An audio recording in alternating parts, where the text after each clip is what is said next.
जय माता दी। श्रीमद् भगवद गीता के 7वें अध्याय का महात्म्य।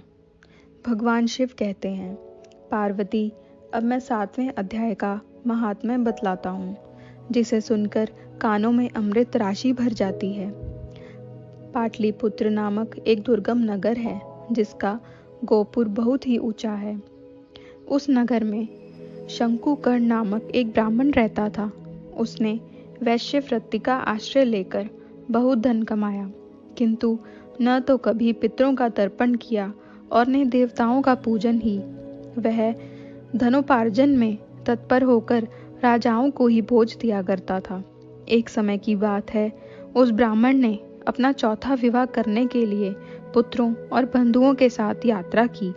मार्ग में आधी रात के समय जब वह सो रहा था, एक सर्प ने कहीं से आकर उसकी बाह में काट लिया। उसके काटते ही ऐसी अवस्था हो गई कि मणि, मंत्र और औषधि आदि से भी उसके शरीर की रक्षा असाध्य जान पड़ी। तत्पश्चात कुछ ही क्षणों में उसके प्राण पखेरु उड़ गए। फिर बहुत समय के बाद वह प्रेत सर्प योनि में उत्पन्न हुआ। उसका चित्त धन की वासना में बंधा था। उसने पूर्व वृतांत को स्मरण करके सोचा, मैंने जो घर के बाहर करोड़ों की संख्या में अपना धन गाड़ रखा है, उससे इन पुत्रों को वंचित करके स्वयं ही उसकी रक्षा करूंगा। एक दिन सांप की योनि से पीड़ित होकर पिता ने स्वप्न में अपने पुत्रों के समक्ष आकर अपना मनोभाव बताया। तब उसके निरंकुश पुत्रों ने सवेरे उठकर बड़े विस्मय के साथ एक दूसरे से स्वप्न की बातें कही।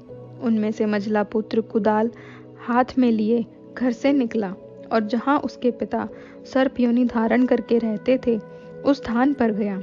यद्यपि उसे धन के स्थान का ठीक ठाक पता नहीं था, तो भी उसने चिन्हों से उसका ठीक निश्चय कर लिया और लोभ बुद्धि से वहां पहुंचकर बांबी को खोदना आरंभ किया।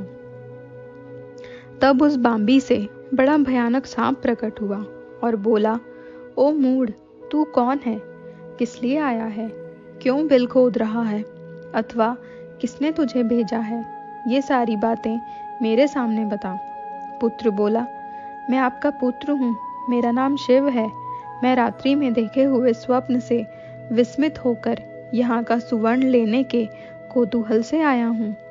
पुत्र की यह वाणी सुनकर वह सांप हंसता हुआ उच्च स्वर से इस प्रकार स्पष्ट वचन बोला, यदि तू मेरा पुत्र है तो मुझे शीघ्र ही बंधन से मुक्त कर। मैं पूर्व जन्म के गाड़े हुए धन के लिए ही सर्प योनि में उत्पन्न हुआ हूँ। पुत्र ने पूछा, पिताजी, आपकी मुक्ति कैसे होगी? इसका उपाय मुझे बताइए, क्योंकि मैं इस रात में सब लोगों को छोड़कर आपके पास आया हूँ। पिता ने कहा, बेटा, गीता के अमृत में 7वें अध्याय को छोड़कर मुझे मुक्त करने में तीर्थ, दान, तप और यज्ञ भी सर्वदा समर्थ नहीं है। केवल गीता का 7वां अध्याय ही प्राणियों के जरा मृत्यु आदि दुखों को दूर करने वाला है। पुत्र, मेरे श्राद्ध के दिन 7वें अध्याय का पाठ करने वाले ब्राह्मण को श्रद्धा पूर्वक भोजन कराओ। इससे निसंदेह मेरी मुक्ति हो जाएगी। वत्स, अपनी शक्ति के अनुसार पूर्ण श्रद्धा के साथ वेद विद्या में प्रवीण अन्य ब्राह्मणों को भी भोजन कराना। सर्प योनि में पड़े हुए पिता के ये वचन सुनकर सभी पुत्रों ने उसकी आज्ञा अनुसार तथा उससे भी अधिक किया। तब शंकुकर्ण ने अपने सर्प शरीर को त्याग कर दिव्य देह धारण किया और सारा धन पुत्रों के अधीन कर दिया। पिता ने करोड़ों की संख्या में जो धन बांट कर दिया था, उससे वे सदाचारी पुत्र बहुत प्रसन्न हुए। उनकी बुद्धि धर्म में लगी हुई थी, इसलिए उन्होंने बावली, कुआं, पोखरा, यज्ञ तथा देव मंदिर के लिए उस धन का उपयोग किया और अन्नशाला भी बनवाई। तत्पश्चात 7वें अध्याय का सदा जप करते हुए उन्होंने मोक्ष प्राप्त किया। पार्वती, यह तुम्हें 7वें अध्याय का महात्म्य बताया गया है, जिसके श्रवण मात्र से मानव सब पातकों से मुक्त हो जाता है।